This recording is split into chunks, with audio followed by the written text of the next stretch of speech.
Thank you. All right, there's Sean. Yeah. Here's this. All right.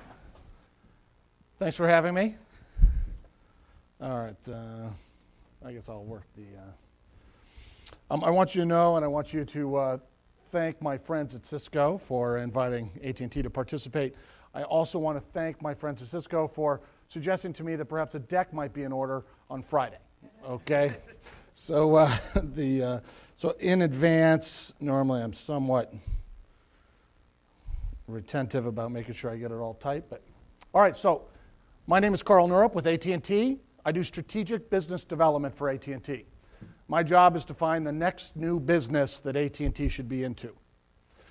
Whether it's good or bad, Muni Wi-Fi is now on my resume. All right? So we're all at this inflection point together. I think I've been chasing this market now for, gosh, I'm trying to think who the first one in this room that called me.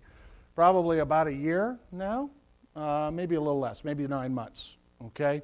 I will tell you that I'm the front door for Muni Wireless or Municipal Wireless or Metro Wi-Fi as we call it at AT&T. I'm the front door. I've talked to almost every city in the United States of America.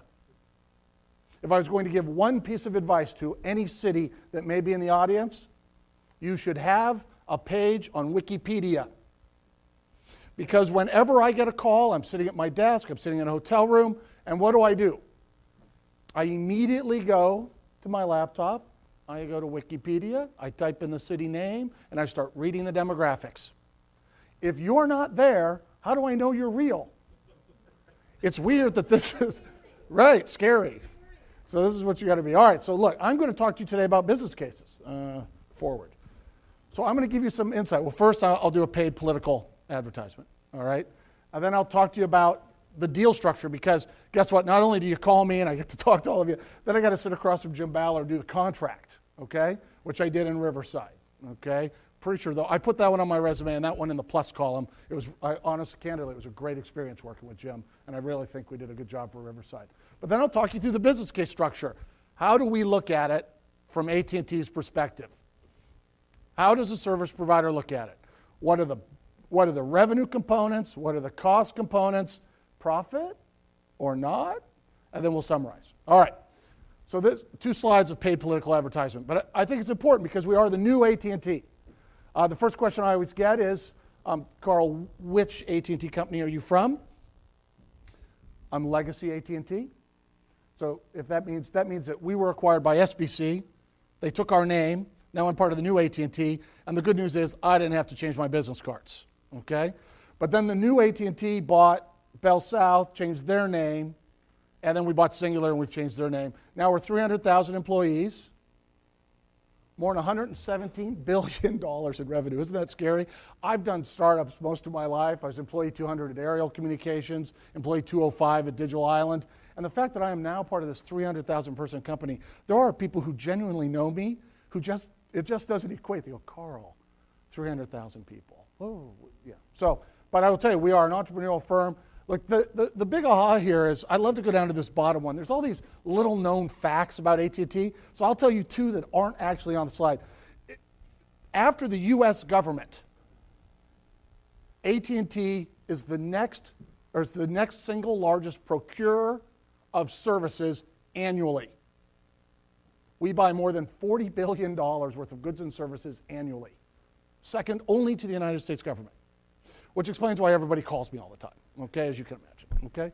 The second one is AT&T is the #1 provider of web conferencing in the country. Over 100 million minutes with just one provider. The other thing, most of you don't know, but you all see the ads for yellowpages.com. 1 billion local searches in 2006. I mean, it's no surprise to you about the Singular AT&T mobility piece. Boy, that iPhone coming, how cool is that? By the way, I'm not getting one. I'll give you my card. I can't put you on the short list. My best advice to you is a sleeping bag from REI and sleep out in front of the AT&T phone stores. That's my best advice to you. Or you could do what I did when I bought my Xbox 360. eBay, right. I paid $100 over a list. Dude, it's so worth it, though. All right. All right, so everybody asks me, why would AT&T be in this business? right? I sat across from a city in the RFP orals, and a consultant rolled it up, and he says, so it's kind of the battle of the company with all the networks versus the company with no networks, right? I said, yes, right, okay, that's one way of looking at it. And so this slide, I think, is illustrative because this helps you see how we look at the world, right? So in a lot of ways, I spend a lot of time with the cities, and I listen and I listen and I listen, because it's so important that I understand what you're thinking, what you want. Now, nowadays, because of the way the market is, supply, demand, not as many service providers interested in this market, I want to help you understand what I'm thinking when you call me. Because really what you're trying to do is talk me into doing a city, right? Okay? So how do we look at it? Well, if you look at all of the technologies, by the way, we have tremendous wireline assets and wireless. Okay? When you look at lowest, the highest bandwidth, okay? For us, it's all about integration. It's all about the customer experience.